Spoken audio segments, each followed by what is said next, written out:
তিনটি সময় সূরা কাউসার পাঠ করুন, আল্লাহ পাক রব্বুল আলামিন আপনার ভাগ্যকে পরিবর্তন করে দিবেন ইনশাআল্লাহ। যদি আল্লাহ পাক রব্বুল আলামিন কেউ যদি এমনভাবে আল্লাহ তাআলার কাছে দোয়া করে, তাহলে আল্লাহ পাক রব্বুল আলামিন তার ভাগ্য পরিবর্তন করে দিতে পারেন। আল্লাহ পাক রব্বুল আলামিনের কাছে ক্ষমতা রয়েছে, আল্লাহ পাক রব্বুল আলামিন চাইলে কারো ভাগ্য পরিবর্তন করতে পারেন। এজন্য আমরা আল্লাহ তাআলার প্রতি পূর্ণ ইয়াকিন রেখে তারপরে এই কাজটা করতে পারবো।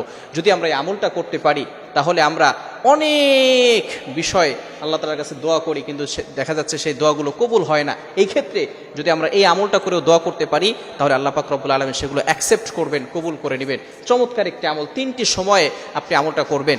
এটি হচ্ছে 3 দিন, অর্থাৎ বৃহস্পতিবার, শুক্রবার আর শনিবার, এই 3 দিন আমলটি করতে হবে সূরা কাউসারের আমল। আমলটি কিভাবে করবেন? আপনি 3 দিন, বৃহস্পতিবারে এবং শুক্রবারে এবং শনিবারে, এই 3 দিনে বৃহস্পতিবার ফজরের নামাজের পরে 11 বার দুরূদ শরীফ পড়বেন, এরপরে সূরা কাউসার 129 বার পড়বেন বিসমিল্লাহ সহকারে, এরপরে আবার শেষে 11 বার দুরূদ শরীফ পড়বেন। এটা ফজরের নামাজের পরে একবার আমল করবেন, এরপরে আসরের নামাজের পরে আবার এই আমলটা করবেন, অর্থাৎ 11 বার দুরূদ শরীফ পড়বেন, এরপরে আপনি 129 বার সূরা কাউসার পাঠ করবেন, এরপরে আপনি 11 বার দুরূদ শরীফ পড়বেন।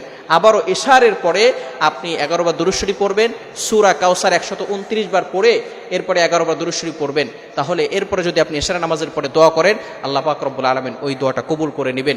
আপনার অনেক দোয়া আছে, যে দোয়াগুলো আপনি চাচ্ছেন কিন্তু হচ্ছে না, এই বিষয়গুলো যদি আপনি এই আমলটা করে করতে পারেন, ইনশাআল্লাহ আল্লাহ পাক রব্বুল আলামিন আপনার জন্য ব্যবস্থা করে দিবেন। এভাবে আপনি বৃহস্পতিবারের দিনে ফজরের পরে, এরপরে আসরের পরে, এরপরে ইশারের পরে দোয়া করবে, এই আমলগুলো করে ইশারা নামাজের পরে দোয়া করবেন। আবার শুক্রবারে সেম ভাবে ফজরের নামাজের পরে আপনি 11 বার দুরূদ শরীফ পড়বেন, সূরা কাউসার 129 বার পড়বেন, আবারও 11 বার দুরূদ শরীফ পড়ে এরপরে আপনি আল্লাহর কাছে দোয়া করবেন। এভাবে শুক্রবারের দিনও ফজরের পরে, আসরের পরে, ইশারা নামাজের পরে, আবার শনিবারের দিনও ফজরের পরে, আসরের পরে, ইশার পরে, এগুলো পরে যদি 3 দিন আপনি টানা এভাবে আমল করতে পারেন, ইনশাআল্লাহ আপনি নিজে ফলাফল দেখতে পারবেন।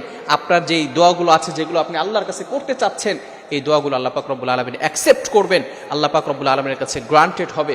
আপনি অবাক হয়ে যাবেন যে আল্লাহ পাক রব্বুল আলামিন কিভাবে মানুষকে দিতে পারেন। সুতরাং আপনি অনেক সময় দেখা যাচ্ছে হতাশ হয়ে যান, আমি এত দোয়া করছি, দোয়া কবুল হচ্ছে না কেন? ভালো করে মনে রাখবেন, দোয়া কবুল না হওয়ার যে কারণগুলো রয়েছে, তার ভিতরে 1 নম্বর হচ্ছে হারাম ভক্ষণ করা। হারাম ভক্ষণ করা যাবে না। ইউর ইনকাম শুড বি হালাল, ইউর ফুড শুড বি হালাল, ইউর ড্রিঙ্ক শুড বি হালাল। আপনার অলওয়েজ হালাল হতে হবে, হারাম ভক্ষণ কখনো করা যাবে না। আপনি যদি হারাম ভক্ষণ করেন, এরপরে আপনি যেভাবে যাই করেন না কেন, আপনি যদি কাবা শরীফের ভিতরে গিয়েও যদি আল্লাহর কাছে কাঁদতে কাঁদতে চোখের পানি শেষ করে ফেলে চোখ দিয়ে রক্ত বের করেন, তারপরেও কিন্তু আল্লাহ তাআলা আপনার দোয়াগুলো অ্যাকসেপ্ট করবেন না। এজন্য সবসময় চিন্তা করা, হারাম কাজ না করা। হারাম কাজ করলে আপনার কোনো দোয়াই কিন্তু আল্লাহর কাছে কবুল হবে না। এজন্য হারাম কাজ থেকে আমরা দূরে থাকবো এবং সঠিকভাবে আল্লাহ তাআলার কাছে চাইবো। যেই সময় চাইলে আল্লাহ পাক রব্বুল আলামিন খুশি হয়, আদবের সহিত আল্লাহ তাআলার কাছে চাইতে হবে এবং পরিপূর্ণ ইয়াকিন আল্লাহর প্রতি রাখতে হবে যে হ্যাঁ, আল্লাহ পাক রব্বুল আলামিনের কাছে আমি চেয়েছি, আল্লাহ পাক রব্বুল আলামিন আমাকে দিবেন। এই পরিপূর্ণ বিশ্বাস যদি আপনি আপনার অন্তরে ফিল করতে পারেন, অবশ্যই আল্লাহ পাক রব্বুল আলামিন আপনাকে দিবেন। আলহামদুলিল্লাহ, আমি অনেকবার আল্লাহ তাআলার কাছে চেয়েছি, আল্লাহ পাক রব্বুল আলামিন আমাকে ব্যবস্থাপনা করে দিয়েছেন। সুতরাং যে আল্লাহ আমাকে দিয়েছেন, যে আল্লাহ অন্যান্য মানুষদেরকে দেন, সেই আল্লাহও কিন্তু আপনাকেও দিতে পারেন। এজন্য আমরা সবসময় সতর্ক থাকবো এবং আল্লাহ তাআলার কাছে বেশি বেশি চাইবো। আল্লাহ তাআলা আমাদের সকলকে বুঝার তৌফিক দান করেন। সকলে বলেন আমিন।